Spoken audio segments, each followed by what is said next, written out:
So the Pixel 7a has come to India at a very weird time because just now we had the summer sales and the Pixel 7 was going for as low as rupees 45,000 and the Pixel 7a has launched at 44,000. Google's hardware strategy for India has always been puzzling. They launched the A series phone for some obnoxious sticker price and then discount it later during Flipkart's sales. We all remember what happened with the Pixel 6a when it was launched. It was launched at a higher price than 40,000 rupees and then it was discounted immediately afterwards for much lower. In fact, the Pixel 6a at 25,000 is definitely a good deal because you get great cameras, and if you're considering buying one, YouTube has this handy product buying link, go check that out. But you know what, the Pixel 7a is a huge upgrade over the Pixel 6a and is very similar to the Pixel 7 in most aspects except for the internal camera hardware. The setup is the same but the hardware is different, and therefore I really wanted to check out if the Pixel 7a's camera performance can match that of the Pixel 7. If you're here for the first time, I'm Arshad, you're watching Trakin Tech English, where we do detailed, incisive reviews.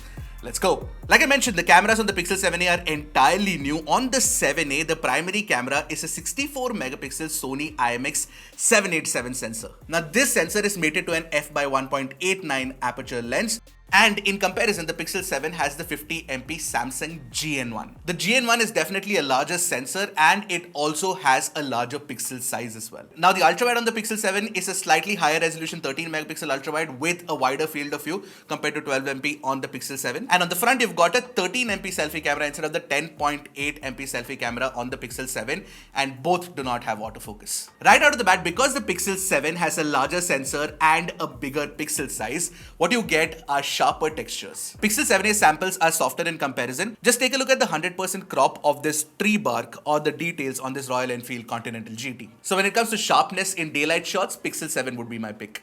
As for the colors and the white balance though, the Pixel 7a gets it spot on every single time. The Pixel 7 has a slightly red cast, making it look warmer than the actual scene was. Certain times this red tint tends to overpower the scene as well. It's a minor issue which you can definitely correct in post, but if you're a stickler for accuracy like I am, then the Pixel 7a is definitely getting it right here. Now if you've come this far and if you like the kind of content that we make, don't forget to subscribe to our channel.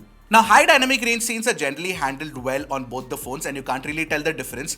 I like how Google has managed to maintain the exceptional HDR performance of Pixel phones even on the new sensor used for the Pixel 7a. On the flip side, the red cast issue with the Pixel 7, it ends up affecting the skin tones as well. You can see slight skin tone differences from the absolutely natural skin tone rendition on the Pixel 7a compared to the Pixel 7, which is definitely off the mark. In fact, in the final picture of my colleague Anuj, you can clearly tell the difference. But yes, if you were to look at the details on the face, the Pixel 7 is much sharper. On the other hand, the HDR performance when you're shooting friends and family is identical except for that skin tone difference. Another interesting thing that we noted while shooting portrait mode pictures is that Google seems to be working on fixing the issues with the portrait mode. The depth mapping is not as aggressive on the Pixel 7a as it is on the Pixel 7, which ends up making Pixel 7's portrait shots looking artificial. And I generally notice slightly more accurate edge cutouts as well on the Pixel 7a compared to the 7.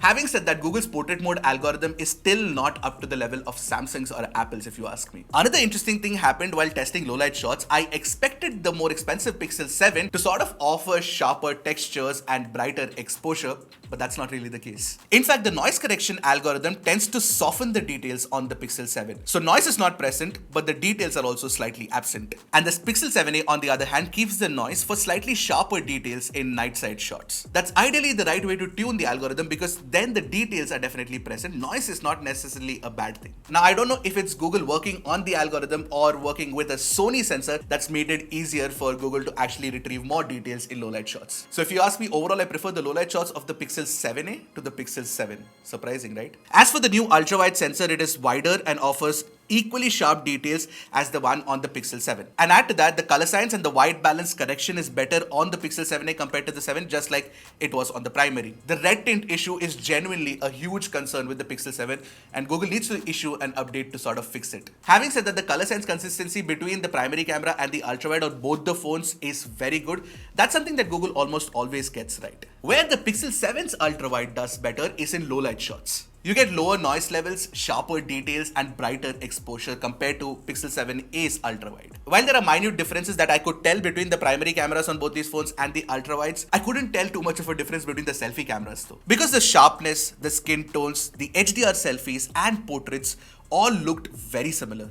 I mean, there are minor variances here and there, but that's definitely not worth highlighting. Except in low light, Pixel 7 selfie camera is definitely sharper and offers better skin tones as well. Now you can shoot 4K 60 FPS videos using the primary camera on the rear of the Pixel 7a. For the most part, it is as detailed as the Pixel 7 because the bitrate difference between the two videos is not too much. And the dynamic range quality is equally good too. Even the sound recording quality is almost on par. The only immediate difference that you can tell is in the color science and of course the white balance as well. It is slightly warmer in the Pixel 7a's video. So now you are seeing the video test comparison between the Pixel 7a and the Pixel 7. So now you are seeing the video test comparison between the Pixel 7a and the Pixel 7.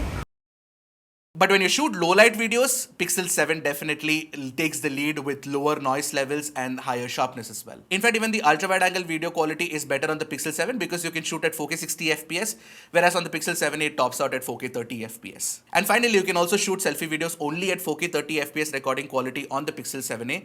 Plus, the sound recording is better on the Pixel 7.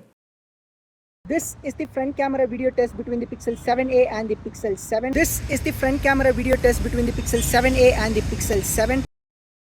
Overall, between these two, if you had to pick one camera for videography, I would pick the Pixel 7. By the way, the extra features and software that Google offers, for example, Super Res Zoom is available on the Pixel 7a as well because of course it has the same sensor as the Pixel 7. But the Pixel 7a Super Res Zoom shots are not as sharp as the Pixel 7s. You also get Pixel specific features like Top Shot, Magic Eraser and Photo Unblur options. These are all useful end user features, definitely. So in the end, as far as taking photographs is concerned, I am really surprised to say this, I would actually pick the Pixel 7a over the Pixel 7. Yes, the Pixel 7 is sharper in daylight shots using the primary camera, but that's about it. So on the Pixel 7a, what I noticed was subtle improvements to the HDR processing. Even the portrait mode algorithm has been improved as well. That apart, low light performance plus skin tones is better on the Pixel 7a compared to the Pixel 7. But if you care a lot about great selfie performance and higher resolution video recording from the secondary ultra wide angle camera and the selfie camera, then the Pixel 7 is definitely the phone for you. It's surprising how Google has put us all in a fix with the Pixel 7a. It's so tantalizingly close to the Pixel 7 in terms of features and the kind of performance that you get, especially in cameras, that you would want to pick the cheaper phone, right? What do you guys think? Pretty unexpected, right? Anyway, if you guys want a full comparison of these two phones, do let me know that as well in the comment section below, so we'll work on that one. And let me know your thoughts on this video as well. So I'll see you guys in the next one. Until then, keep tracking and stay safe.